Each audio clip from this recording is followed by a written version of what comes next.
Waalaikumsalam. Selamat pagi semuanya. Pagi Bu. Oke, selamat pagi Bu Bidan Cecil, Bu Bidan Dea. Jadi di sini rapat kita buka. Jadi tolong sampaikan hasil pengkajian situasi remaja kemarin. Nah, terutama terkait temuan kasus di lapangan kepada Bu Dokter. Ya, mari Bidan Cecil. Baik, siap, mohon izin deh Ibu Kepala dan juga dokter izin menyampaikan. Jadi kami sudah melakukan pendataan atau pengkajian di remaja tingkat SMP sejumlah 380 remaja. Nah, ditemukan masalah remaja yaitu beresiko mengalami kehamilan tidak diinginkan karena memang mereka tidak memiliki pengetahuan apapun tentang kesehatan seksual seperti itu. Oke, Bidan Dea. Jadi ini serius ya. Gimana kalau modul dan juga tempat pelatihan ini untuk calon konselor kita itu lebih dipersiapkan lagi ya. Ini saya lihat juga agar mereka bisa menangani masalah sensitif tersebut. Ya, jadi Bu Dokter, ini untuk modul keterampilan konseling dan materi PKPR-nya sudah siap dan mencakup edukasi, pencegahan kekerasan seksual dan pencegahan infeksi menular seksual. Untuk pelatihannya ini akan dilakukan secara indoor, yang private dengan suhu yang stabil dan kursi yang melingkar agar para remaja tadi itu bisa merasa aman saat mendiskusikan topik yang dibicarakan. Oke. Nah, Ibu Kepala? Terus lalu bagaimana nih untuk rekrutmen SMP atau MTS-nya? Ya, kita butuh orang yang nggak sembarangan kan, seperti itu. Ya, mohon izin juga Ibu ya. Jadi kami sudah melakukan open recruitment untuk para remaja yang memiliki sikap empati yang tinggi dan mereka ini mau menerima temannya tanpa syarat apapun. Dan kami juga sudah melakukan seleksi melalui seleksi wawancara ataupun seleksi psikologis. Nah, itu untuk melihat kesabaran para remaja gitu. Oke, bagus, laksanakan seleksinya secara tertutup dan profesional. Selamat pagi adik-adik semuanya. Pagi Kak. Gimana nih kabarnya hari ini? Baik. Alhamdulillah. Selamat datang dan selamat untuk kalian semua yang sudah terpilih jadi calon konselor teman sebaya. Oke, sebelum kita membahas materi-materi yang mungkin sedikit memusingkan, kita mau kenalan dulu ya. Kenalin, aku Bidan Dea dan ini Bidan Cecil. Kalian bisa panggil kita pakai kakak aja biar lebih nyaman. Oke, bisa panggil Kak Dea dan Kak Cecil. Oke, Kak Dea. Kak Cecil. Oke, jadi tujuan saya dan Kak Dea di sini akan menyampaikan tentang konselor teman sebaya terkait kesehatan reproduksi remaja. Untuk ini kalian ada yang tahu nggak apa itu konselor teman sebaya untuk kesehatan reproduksi remaja?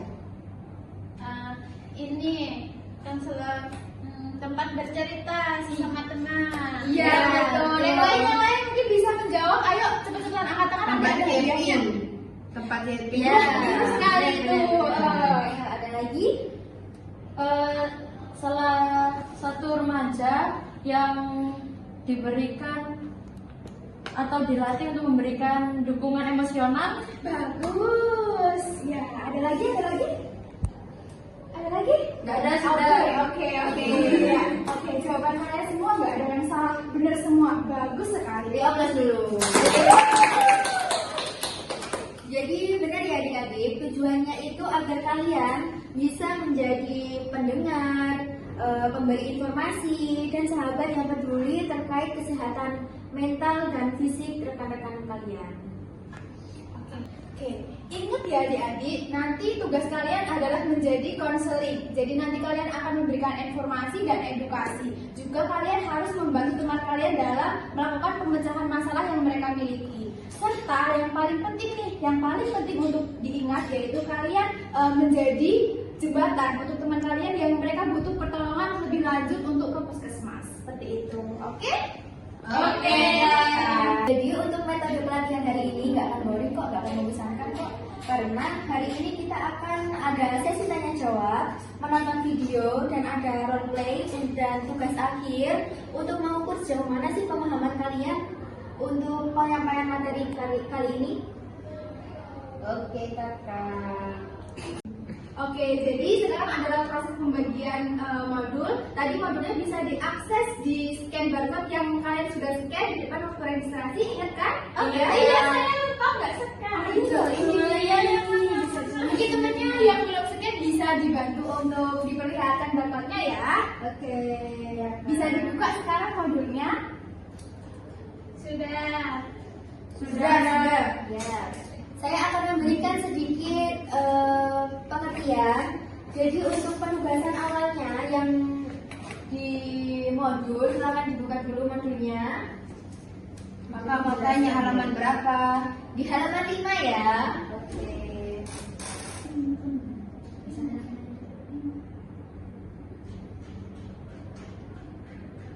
Oke adik-adik, sekarang kita masuk ke materi yang pertama dulu ya. Jadi judul materinya adalah kesehatan mental. Nah, jadi kalian harus tahu nih apa sih kesehatan mental itu. Jadi kesehatan mental itu adalah misalnya kan fisik kalian bisa sakit ya, mental itu juga bisa stres, mental itu bisa down seperti itu. Jadi nanti kalian tugasnya adalah menjadi wadah bagi teman-teman kalian yang mau cerita. Teman-teman kalian yang mentalnya ini sedang tidak baik-baik saja seperti itu. Kalian juga harus bisa mendeteksi dini. Bisa teman kalian ada tanda-tanda mentalnya sedang tidak baik-baik saja. Nanti kakak ajari ya. Oke. Jadi untuk materi-materi yang akan kita bahas hari ini, yang pertama itu ada nilai dan norma. Untuk topik yang kedua ini ada keterampilan pengambilan keputusan. Bagaimana kalian kalau teman kalian curhat, kalian ambil keputusannya, biar teman kalian itu ambil saran kalian itu gimana, itu dibahas di keterampilan pengambilan keputusan di topik kedua ini. Untuk yang selanjutnya itu ada konsep diri, batasan diri, privasi dan hak atas tubuh, persetujuan, keterampilan komunikasi efektif, pertemanan, toleransi dan saling menghargai. Jadi untuk di topik ke-9 ini ada topik toleransi dan saling menghargai.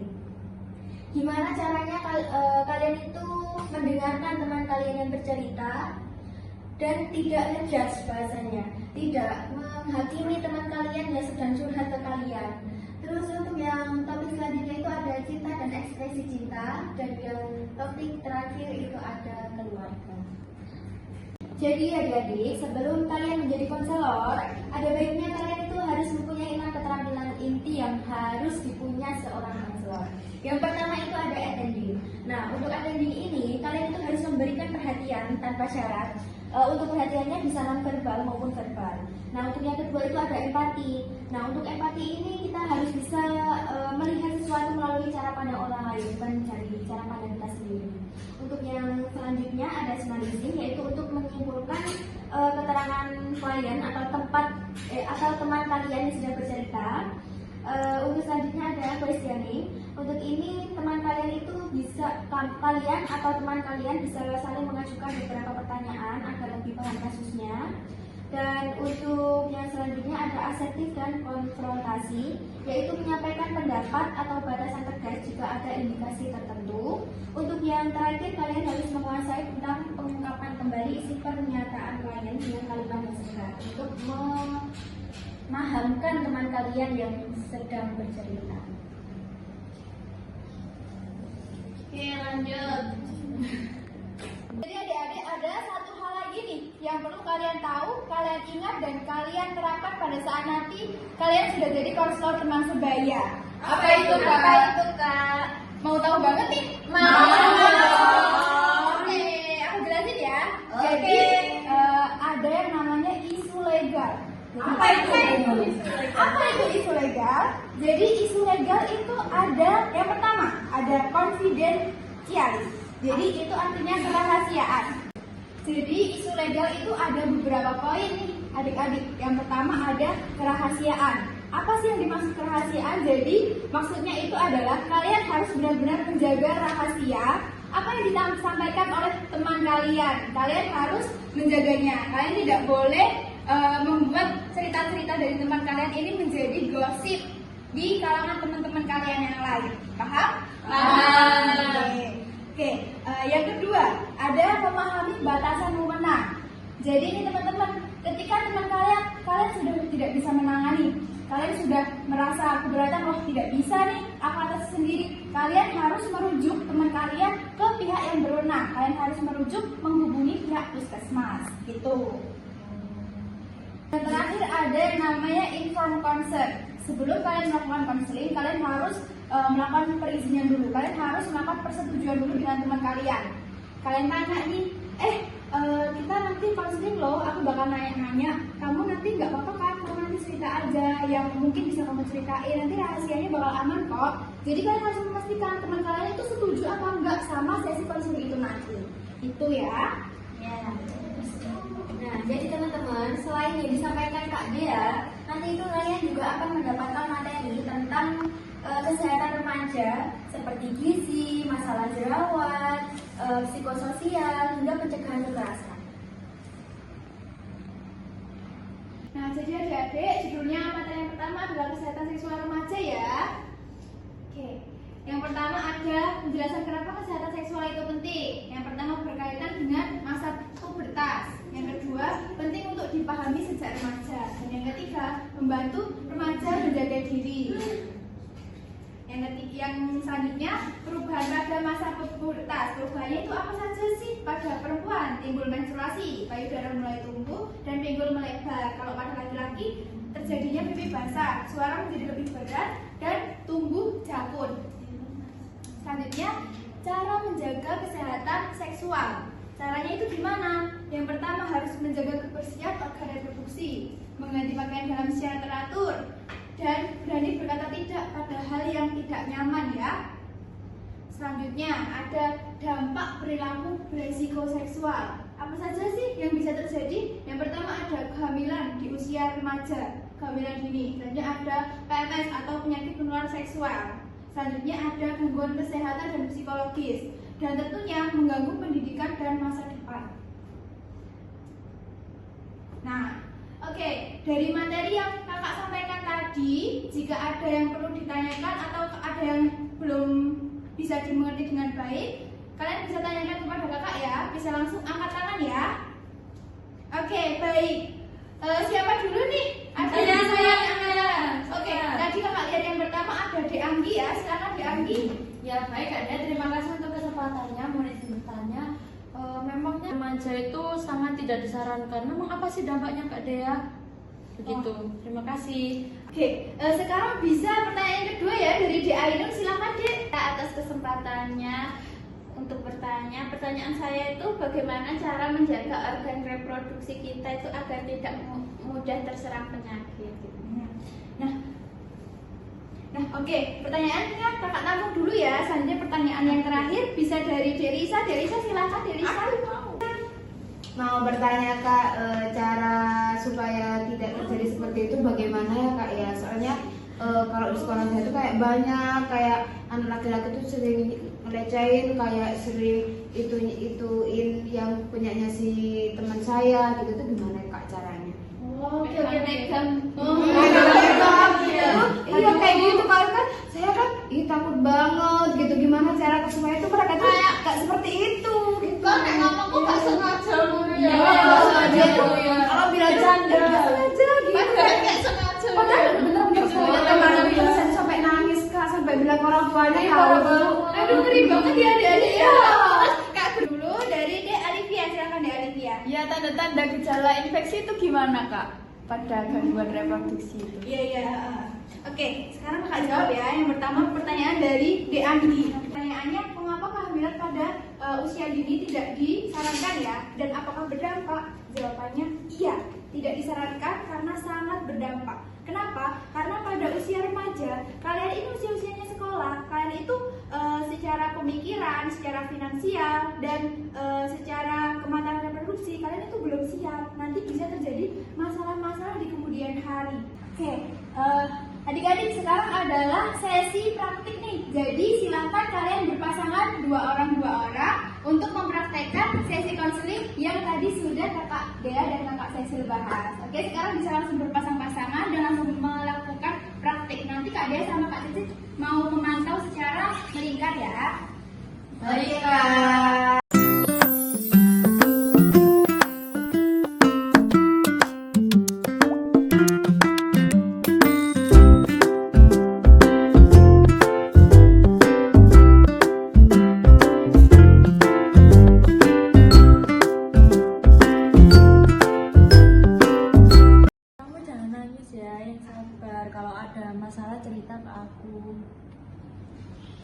kamu kok kayaknya turun terus, ada apa? Cerita dong sama aku, kok nggak seceria seperti biasanya.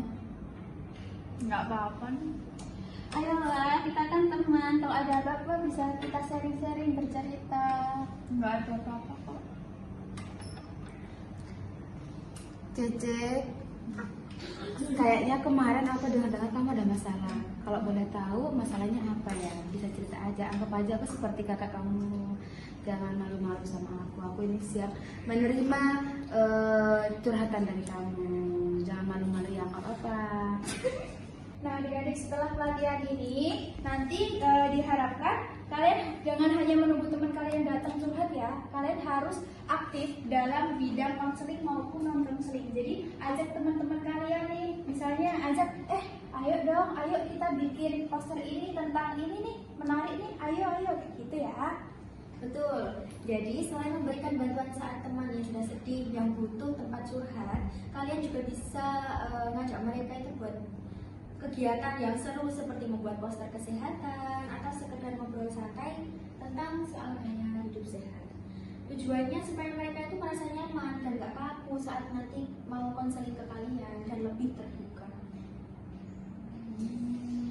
Oke, jangan lupa libatkan teman-teman kalian juga ya dalam hal konseling maupun non konseling. Nah, ini nanti setelah kegiatan ini selesai, kalian akan saya berikan link. Nanti isinya adalah soal-soal yang nanti harus kalian jawab. Nanti akan langsung muncul nilainya ketika kalian selesai. Ya, ini nanti fungsinya apa? Kakak Dea dan Kak Cecil ini bisa tahu kalian itu pemahamannya sejauh mana sih, gitu. Oke. Bidan Cecil mungkin nanti bisa dicantumkan untuk nilai-nilai mereka pada pretest akhir, karena kan kita sudah punya datanya dan itu juga sudah sangat bagus sekali. Mereka sudah menangkap materi yang kita sampaikan. Ya, dari pertanyaan-pertanyaan yang kemarin kita ajukan juga mereka juga bagus untuk feedbacknya buat jawab pertanyaan dari kita. Terus role play-nya juga udah bagus. Mungkin nilainya bisa nanti saya cantumkan di pendokumentasian Ini baik. Ya. Selamat siang Bu Kepala dan juga Ibu Dokter. Siang. Kami ingin menyampaikan, kami sudah melaksanakan pelatihan kegiatan konseling remaja. Nah, untuk pendokumentasiannya sudah kami buat dalam bentuk laporan, mungkin bisa dicek. Mohon izin untuk koreksinya ya. Oke. Izin saya koreksi ya, Bidan Dea. Untuk Bidan Dea, ini kalau menurut saya sudah cukup. Ini hasil datanya juga interpretasinya sudah cukup baik. Lalu untuk Ibu Kepala? Saya cukup sih menurut saya. Baik.